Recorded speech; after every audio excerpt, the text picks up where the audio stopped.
Добродојавте во нашата втора епизода во која што ни гостува професор доктор Ана Фрицханд од Институтот за психологија при Филозофскиот факултет на Универзитетот Свети Кирил и Методи.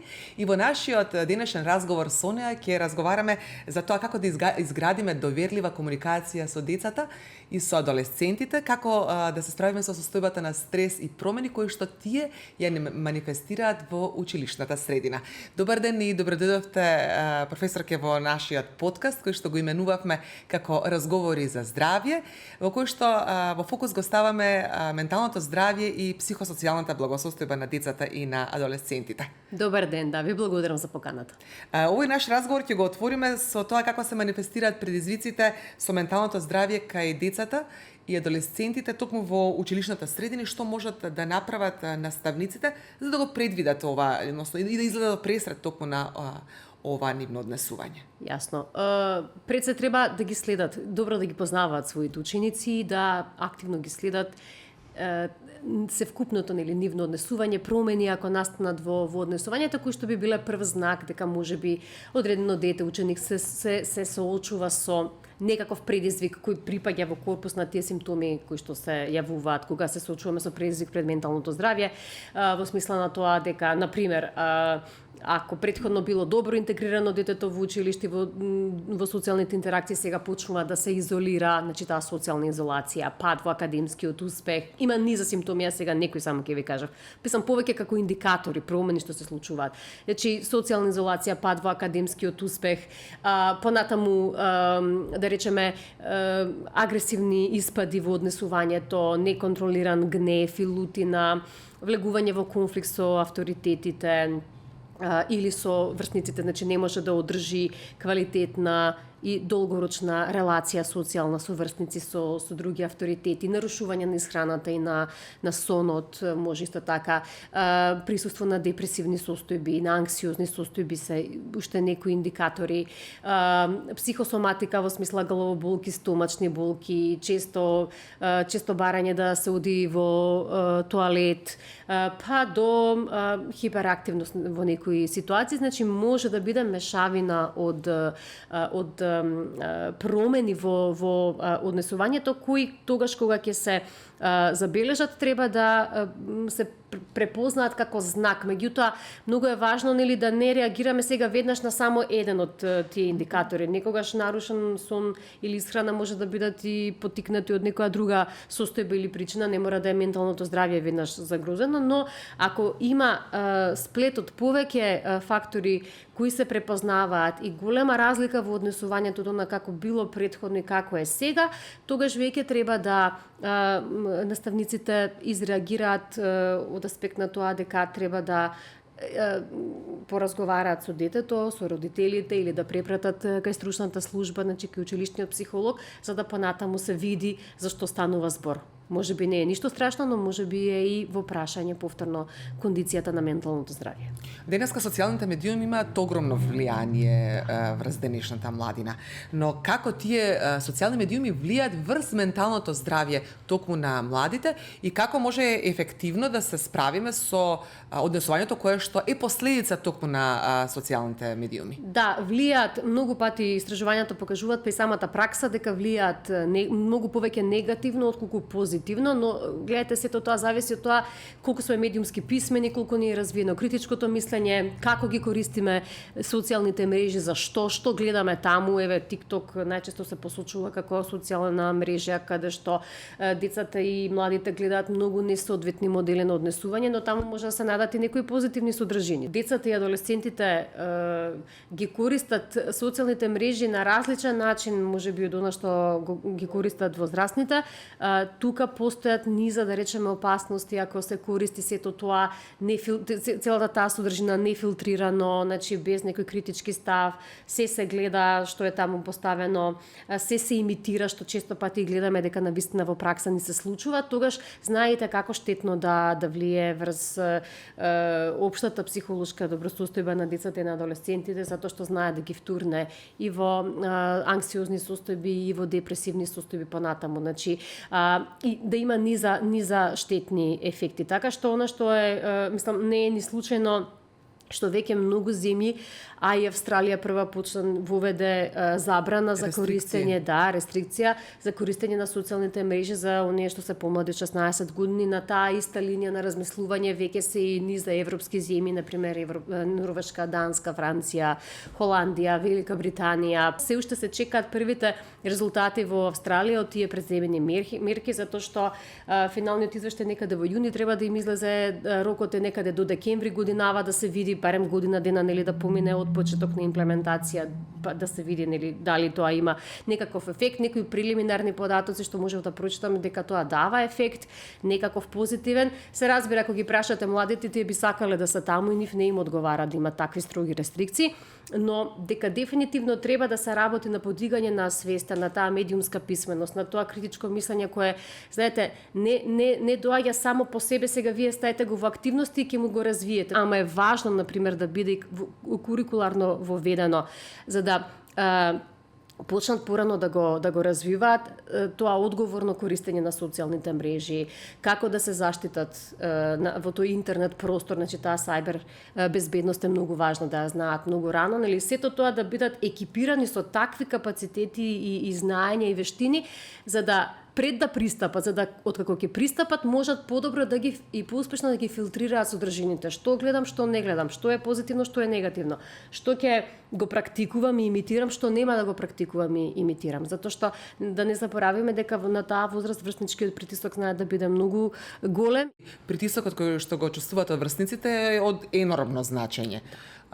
Меѓутоа, дали постојат алатки или стратегии кои што можат да изградат отпорност кај младите и адолесцентите токму да се справат со тој притисок кој што го чувствуваат? Постојат, ама тоа мора да почне многу рано, уште во првите години од животот, со градење на сигурна социјемоционална приврзаност помеѓу детето и родителот, значи да се даде една добра база, една релација на доверба помеѓу детето и родителите или старателите да биде изградена и се разбира да се поттикнува многу емоционалната зрелост, емоционалната регулација, што се сепак процеси, ви велам, нели, тоа не оди така брзо, за тоа треба време. Од една страна, од друга страна, мораме да имаме предвид дека постојат големи индивидуални разлики помеѓу адолесцентите, значи не сите потпаѓаат директно и брзо по тој врснички притисок. Има исклучоци кои, да кажеме, се можеби позрели од својата генерација, од своите врсници, па не прифаќаат да го повторат тоа што го прават сите, ама генерално, посебно конформирањето со врсничките норми е некаде највисоко 13-14 година, значи тоа ви е некој период на рана адолесценција. И тука гледаме дека многу знаат да се конформираат со врсничките барања, притисоци и да лесно потпаѓаат под нив и дури кога има усвоена норма или дека нештото не е препорачливо или не е добро да се прави, ако сите го прават, ќе го направи и тоа. Потребата да се припаѓа во групата врсничка, да се биде дел од врсничката група е многу изразена, практично најизразена во периодот на адолесценција и за нив е потешко и пострашно да бидат исклучени од групата, него ли да бидат, да кажеме, да направат некакво однесување или постапка за која однапред знаат дека нема да биде одобрена од страна на авторитетите, дали се тоа наставници или се родители. Така што ако ги екипираме, пак ќе речам, со тие здрави одбранбени механизми, со еден добар филтер да пропушти или да прави разлика што е добро, што е лошо и зошто ова што е лошо, иако другите го прават, не е добро да се направи, бидејќи ќе ми наштети можеби на психолошката благосостојба мене лично или на некој друг. Тоа е веќе, тука се големи индивидуалните разлики, не е лесно да се постигне, но е многу возможно, заради тоа што, ама треба рано да се почне. Тука се враќаме на оно што го зборувавме предходната епизода со професор Ралева, токму за позитивното родителство кое што ја има силината и моќта да биде таков коректив и да се градат тие релации. Така е, да.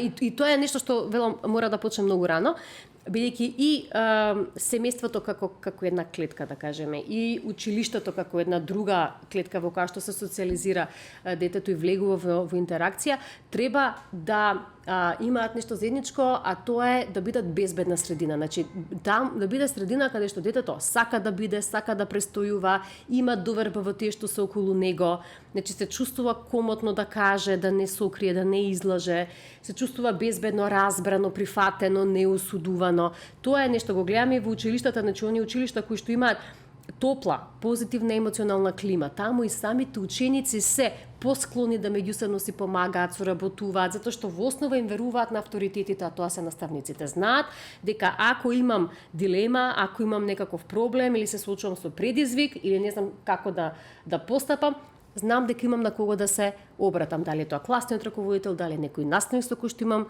релација изградено, дали е некој од стручната служба, е ирелевантно, битно е да знаат дека имаат кому. И тоа е исто така многу важно и дома. Да знае дека со родителот може да разговара за се, дека нема табу теми, дека нема теми кои треба да останат покриени, скриени, да излаже, да не каже. И многу пати се случува, од пракса гледаме родителите последни да дознаваат. И тоа не затоа што се лоши родители или недостапни родители, туку едноставно детето избрало да не им каже затоа што се плаши дека можеби ќе му се налутаат, дека нема да го разберат или дека едноставно врсниците се тие кои што можат повеќе да му помогнат, што не е секогаш така, бидејќи нивото на искуство е исто. Зборувавте за двете средини кои што треба да бидат безбедна средина за нашите деца, станува збор за училиштето и родителите, семејството како такво. Меѓутоа како тие меѓу себе да соработуваат, наставниците и родителите се со цел благосостојба на нашите деца, емоционална и стабилна психосоцијална кондиција. Тоа е клучно. И како, која е таа нитка која што тие треба да ја изградат и така. кога може да се побара стручна помош? Па стручна помош веќе почнемо од крај, се бара тогаш кога веќе гледаме дека нешто што е во форма на однесување на детето станува прилично нетипично за него, многу отстапува, не можеме да го припишеме на некои секојдневни, да речеме, фактори кои што доаѓаат од училиште или од дома и така. Значи, тоа исто као да одите на стоматологија, секој што го велам, ако ме боли зап, не се мислам два пати дали ќе одам да побарам таква стручна помош, па истото е и овде. Сега, каде треба тие да функционираат? Да има редовна и квалитетна комуникација и при тоа да не си ги нарушуваат авторитетите едни на други. Значи, ако во училиштето наставниците бараат одреден тип на однесување, редовност и така натаму, семејствата тоа да го поддржат. Тоа не е онака во психологијата Бронфенбренеровски го нарекуваме да биде еден хармоничен и функционален мезосистем, затоа што само така детето нема да биде ставено на средина кој авторитет да го следи, дали наставниците или родителите. Значи, тоа е тоа. Наставникот да го информира родителот веднаш штом ќе забележи нешто што отстапува, во однесувањето, некаква промена. Родителот да покажува интерес за тоа како детето функционира во училиште, континуиран и квалитетен, во релација, во комуникација со наставникот или наставниците и само така, и тука е битен уште еден елемент, тоа се врсниците, значи соучениците. Токму тука е клучно, значи тој триаголник, да кажем, ученици, наставници и родители да функционира. Како? Само со добро изградена меѓусебна квалитетна релација која се базира на доверба меѓусебна и почитување на авторитетот. Ниту родителот да го руши авторитетот на наставниците, ниту обратно. Ви благодарам многу за овој инспиративен разговор и за практичните совети кои што ги споделивте со нас. Се надам дека овој триаголник за кој што зборувавме во текот на нашиот разговор е основата на менталното здравје на младите адолесцентите. Токму тоа започнува нели во училницата каде што престојуваат во суштина најмногу нашите деца и од таму треба секојдневно да се негува. Благодарам уште еднаш и се надам дека ќе имаме можност повторно да се видиме. Ви благодарам и јас на вас.